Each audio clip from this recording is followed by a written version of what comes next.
చిక్కుడుగాయ పచ్చడి పెట్టడానికి కావలసిన పదార్థాలన్నమాట ఇవన్నీ కూడా. ఈ చిక్కుడుగాయలు కరుపు చిక్కుడుగాయలు ఇవి మా పాదునే కాసినవి. ఒక అర కేజీ తీసుకున్నాను. ఇందులో మంచివన్నీ ఏరుకుని బాగున్నాయన్నీ తీసి ఒక పావు కేజీకి పెట్టాను. ఈ 5 మామిడికాయలు చిన్న ముక్కల కింద తొక్క చెక్కేసి చిన్న ముక్కల కింద కోసి 2 గంటల పాటు ఎండలో పెట్టి అప్పుడు దీన్ని మిక్సీలో చిన్నగా తిప్పి పక్కన పెట్టాను. ఇది 60 గ్రాముల కారం, సరిపడా ఉప్పు, ఇది ఆవపిండి మెంతిపిండిని ఈ రెండు కూడా కొంచెం ఆవపిండేమో ఆవాలు 2 చెంచాలు, మెంతులు 1 చెంచా, రెండు లైట్గా వేపి పౌడర్ చేసి పెట్టాను. ఇవేమో పోపు సామాను: ఎండుమిరపకాయలు, వెల్లుల్లిపాయలు, మెంతులు, ఆవాలు, కొద్దిగా శనగపప్పు, ఇంగువ, పావు కేజీ నూనె, వేరుశనగ నూనె.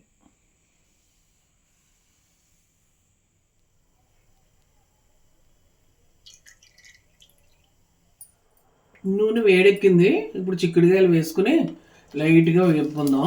ఎక్కువగా వేపితే గట్టిగా అయిపోతే కొంచెం అలా సమానంగా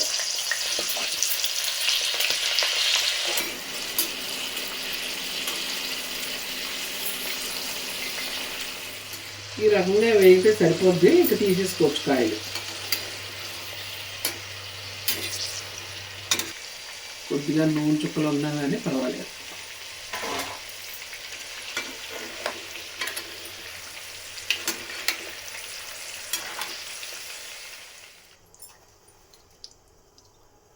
వెల్లుల్లిపాయలు, శనగపప్పు, ఆవాలు, మెంతులు అంతా అదే నూనెలో వేస్తున్నాను. వేసి లైట్గా వేసుకుంటున్నాను. ఎండుమిర్చి కూడా వేసేసుకుంటున్నాను.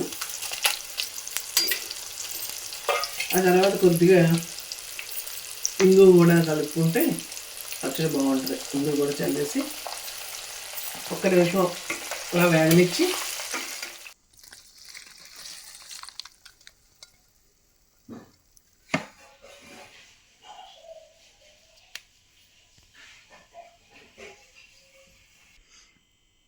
ఆ 60 గ్రాముల కారం వేసాను.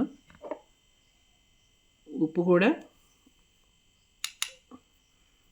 ఉప్పు ఎంతో పట్టదు, ఇది కొంచెం ఉప్పు ఎక్కువగా ఉంటుంది, చూసి వేసుకుందాం సరిపడా.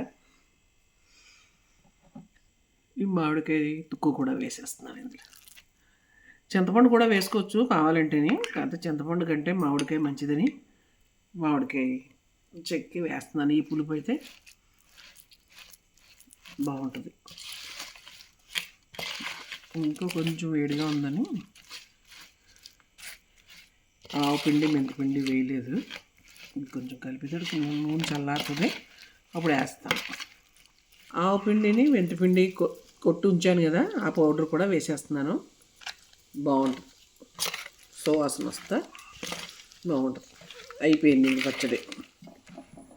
పచ్చడి తయారైపోయింది. ఇక డబ్బాలోకి ఎత్తేసుకోవటమే. నేను కొంచెం తీసుకుంటున్నాను ఇందులోకి, పిల్లలకి తినడానికి. చేసిన వెంటనే మరి ఎలా ఉందో రుచి చూడాలి కదా. తర్వాత మీద డబ్బాలో పెట్టేసుకుంటాను. Like, share, subscribe to the channel.